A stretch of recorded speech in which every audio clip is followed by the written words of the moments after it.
नमस्ते सदावत्सले मातृभूमि। हम लोग बात करने जा रहे हैं इस ऑपरेशन सिंदूर की। ऑपरेशन सिंदूर को लंबा समय हो गया, इसमें कोई शक नहीं है और ऑपरेशन सिंदूर को भारत सरकार अभी तक, अब भारत सरकार ने मोड बदला है, नहीं तो भारत सरकार, डिफेंस मिनिस्ट्री, होम मिनिस्ट्री और प्रधानमंत्री लगातार ऑपरेशन सिंदूर को प्रोपोगेट कर रहे थे। प्रोपोगेट इसलिए क्योंकि विश्व को वो बताना चाहते थे कि हमारे जेट, हमारे यहाँ की जो सिस्टम है, हमारे यहाँ के जो रडार हैं, हमारे यहाँ के एंटी रडार हैं, एंटी डिफेंस सिस्टम, ये बहुत उम्दा है और विश्व के लिए मार्केट खुली हुई है। खास तौर से हमारे ब्रह्मोस, खास तौर से हमारे तेजस, इनके विषय में प्रधानमंत्री से लेकर सारे मंत्री अपनी बात को कह रहे थे। कारण ये भी है कि विश्व की ज्यादातर इकोनॉमी डिफेंस इक्विपमेंट पर चलती हैं। यूएस तो 100% डिफेंस इक्विपमेंट पर चलता है। उधर यूरोप भी डिफेंस इक्विपमेंट पर ही चलता है और जिसके डिफेंस डिफेंस इक्विपमेंट है, सपोज अगर वो $100 का बनाया गया, अगर वो उसको $1000 में बेचा जाए या फिर उसको $1,00,000 में बेचा जाए, कोई समस्या नहीं, क्योंकि वो टेक्नोलॉजी है, R&D पर डिपेंड करती है और संसार में जिसको बनाने की क्षमता नहीं है उसको तो हथियार चाहिए ही चाहिए। इसलिए संसार में ज्यादातर कंट्री दूसरी कंट्रियों को प्रॉक्सी बनाते हैं और प्रॉक्सी बनाकर उनको अपने हथियार बेचते हैं और उनको प्रॉक्सी बनाकर हथियार बेचते हैं। अब हथियार खर्च कहाँ हो? हथियार खर्च करने के लिए international politics, global market forces उसमें काम करती हैं और ये जो ग्लोबल मार्केट फोर्सेस हैं, ये भी ग्लोबल मार्केट फोर्सेस हैं, ये भी इसमें बड़ा रोल प्ले करती हैं, देशों को बिगाड़ने में, देशों को झगड़ा करवाने में और संसार में बड़े स्तर पर अपना सामान बेचने पे। ये ग्लोबल मार्केट फोर्सेस ऐसा नहीं है कि केवल विश्व लेवल पर या कंट्री लेवल पर करती हैं। ग्लोबल मार्केट फोर्सेस हमारे घर तक में, हमारी सोसाइटी को बिगाड़ने में, सोसाइटी के झगड़े करवाने में और हमारे घरों में 4 टीवी अलग हों, 4 फ्रिज अलग हों, 4 एसी अलग हों और 4 ये हों, इसके लिए घर में झगड़ा होना, उनका सामंजस्य खत्म होना, सोसाइटी में स्टेटस सिंबल की होड़ लगे, इसके लिए 4 गाड़ियां होना, गाड़ियों के अलग-अलग ब्रांड होना, ये सब सोसाइटी में इस तरह का माहौल बनाने में ग्लोबल मार्केट फोर्सेस का बड़ा योगदान रहता है। और योगदान क्या है? वो सिस्टमैटिक, वो अपना प्रोडक्ट बेच रहे हैं, प्रोडक्ट बेचने के लिए ये सब कुछ बनाते हैं। एमबीए पढ़ाते समय ये पता पढ़ाया जाता है कि पहले कैसे डिमांड क्रिएट करनी है। प्रोडक्ट तो हमारे पास है, लेकिन डिमांड क्रिएट करो और तब प्रोडक्ट को बेचा जा सकता है।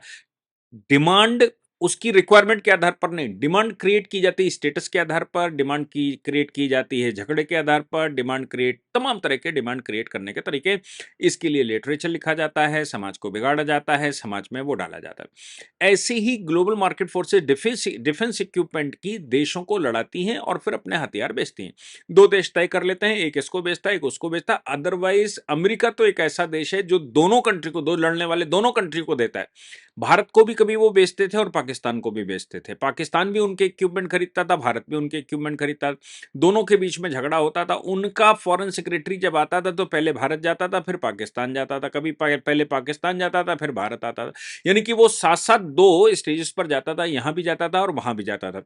दोनों को अपनी हथियार बेचने का वो अपना धंधा खोल कर रखा था। ये बड़ा खेल संसार में रहा है। अब इस खेल को ऑपरेशन सिंदूर में कैसे इस्तेमाल किया जाता है? भारत सरकार ने भी तय किया कि भाई हम डिफेंस के मामले में, पहला स्टेप था मोदी सरकार का कि हम आत्मनिर्भर होंगे। आत्मनिर्भर के तहत राजनाथ जी जब डिफेंस मिनिस्टर बने तो उन्होंने मोस्टली छोटे छोटे हथियारों का इंपोर्ट बंद कर दिया और कहा हमारे देश में हम प्रोडक्शन करेंगे। दूसरा ये भी है कि हमने अपनी मार्केट खोली और मार्केट खोलकर विश्व के बड़े जो डिफेंस इक्विपमेंट बनाने वाले हैं, हथियार बनाने वाले हैं, फाइटर जेट बनाने वाले हैं या फिर बसेस बनाने वाले, एयर बसेस बनाने वाले, उनको हमने भारत में कहा कि आप आइए और लगाइए। हमने अपना स्थान खोला और कहा हम डिफेंस इक्विपमेंट भारत में बनाएंगे, आप बनाइए, भारत को भी बेचिए, हम आपसे खरीदेंगे और इसके अलावा आप विश्व को भी बेचिए। हम आपको सस्ती लेबर देने वाले हैं, आपको फैसिलिटी देने वाले हैं। इससे भारत को दो लाभ होने वाले थे।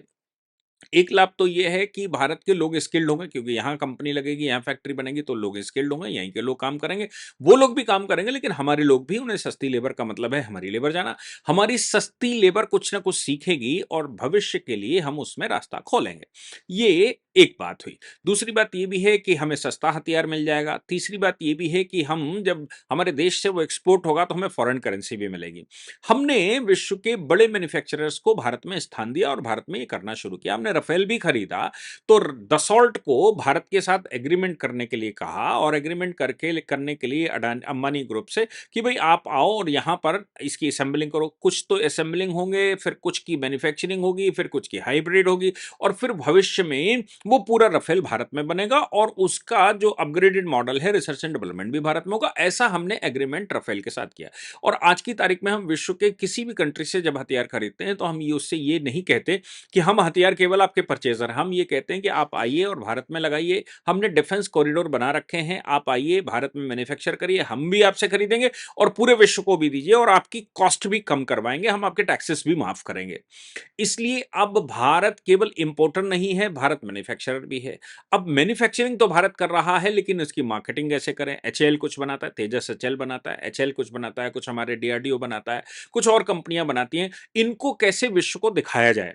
ऑपरेशन सिंदूर के दौरान हमने जो हथियार इस्तेमाल करे, उनको विश्व के सामने दिखाने के लिए बताया कि भई ये हमारे पास है और हम देखो कितना अच्छा ऑपरेशन, लाइव ऑपरेशन, केवल ये जो एक्सपेरिमेंट है वो केवल इन शॉप नहीं है या फिर वो केवल कंप्यूटर पर एक्सपेरिमेंट नहीं, हम एक्सपेरिमेंट को चरितार्थ करके दिखाया है पाकिस्तान के खिलाफ।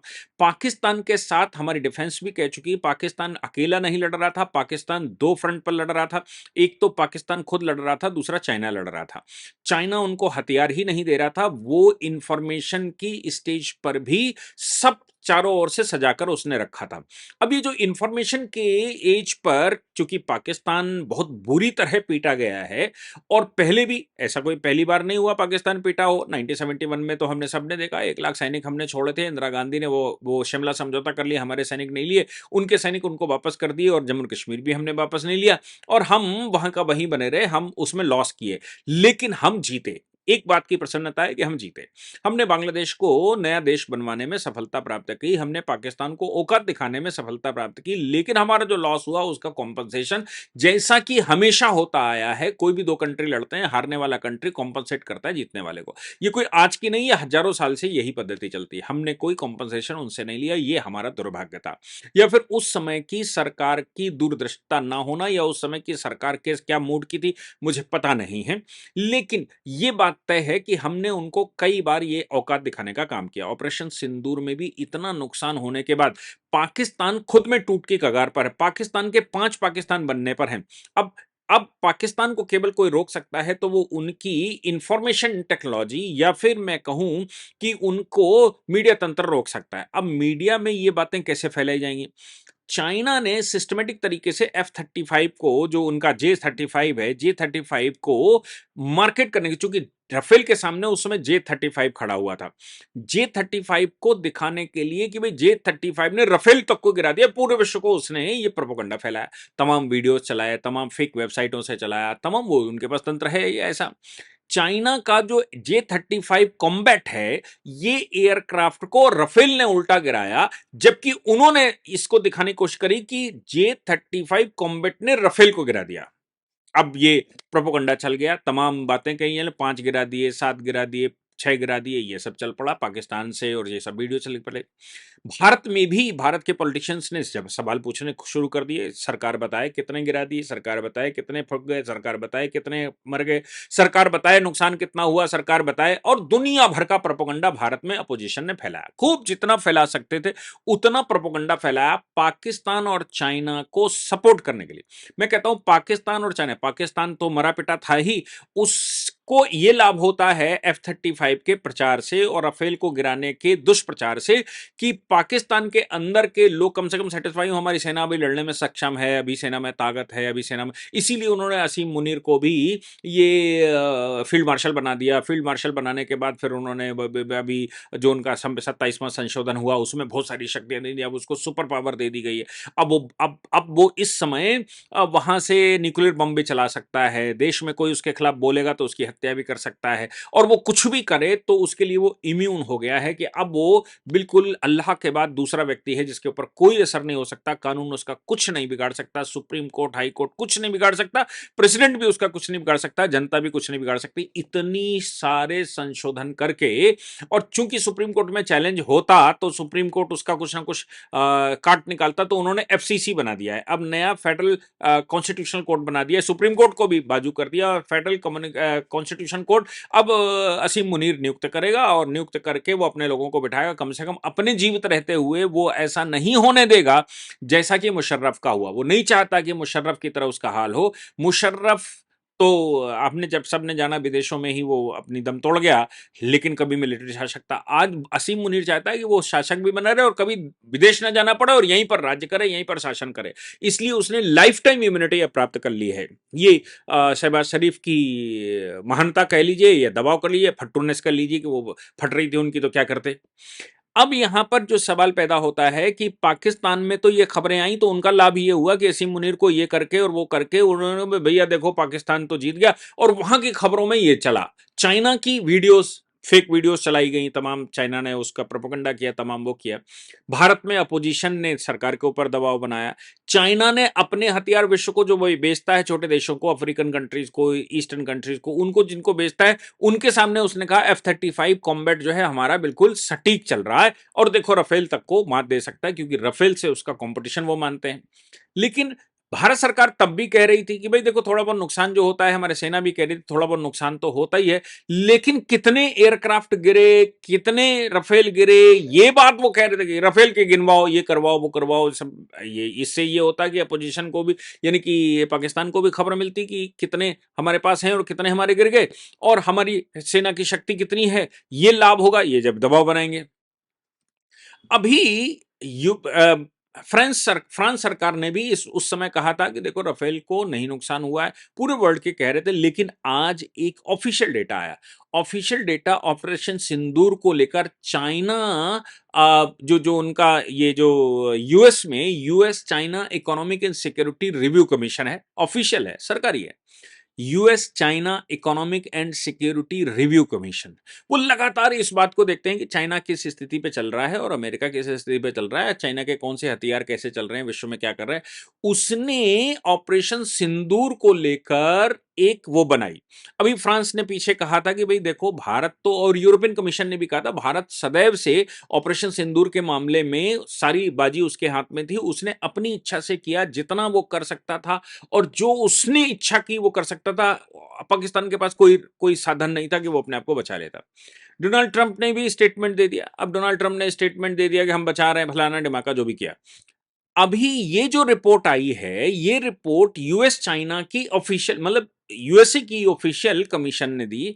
उसने कहा कि ये जो ऑपरेशन सिंदूर में चला, जो जो राफेल गिराने की बात कहेगी, J-35 को सुपर हिट बताने की बात कहेगी, ये फेक न्यूज थी और ये सत्य नहीं है। हकीकत यह है कि राफेल ने या भारत ने पाकिस्तान के J-35 जो जो उसने चाइना से खरीदा तो उनकी धज्जियां उड़ा दी, उनको उड़ने नहीं दिया। उनकी इंटरनेशनल आर्म्स के मामले में राफेल का तोड़ J-35 नहीं है। J-35 को ऑपरेशन सिंदूर के द्वारा गिरा दिया गया। Fake social media account China ने बनाए, उसमें एआई जनरेटेड इमेज बनाई, उन इमेजेस को उसने दिखाया, और उन इमेजेस में उसने ये बताने की कोशिश करी कि वो भारत J-35 के माध्यम से भारत को उसने गिरा दिया।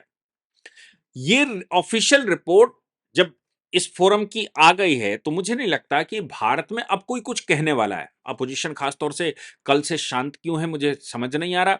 उनको तो जवाब देना चाहिए, उनको ये कहना चाहिए कि यूएसए का तो ये फर्जी न्यूज़ है, ये सही है या गलत है।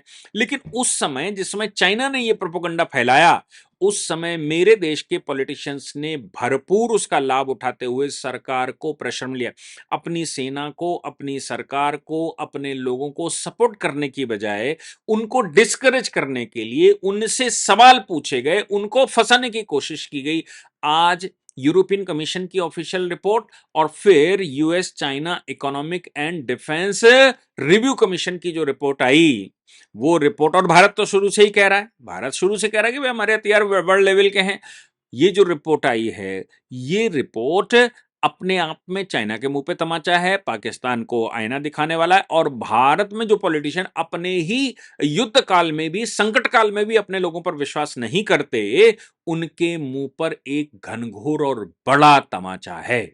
वो क्या जवाब देंगे मुझे पता नहीं, लेकिन उनके मुंह पे अच्छा स्लैप हुआ है। जय हिंद, जय भारत, वंदे मातरम।